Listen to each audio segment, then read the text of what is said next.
Power, push, traction. How does a pump get from 0 to 1? See the generating power.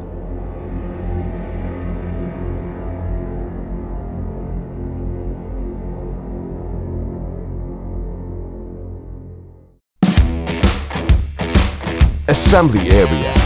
This is where the pumps first integrate. The last steps before meeting the user of a pump. Before deep testing, the parts come together to establish the product. After the assembly process, which is performed at high precision, the pump takes its place on the chassis and goes on a test journey. The pump is now ready for testing.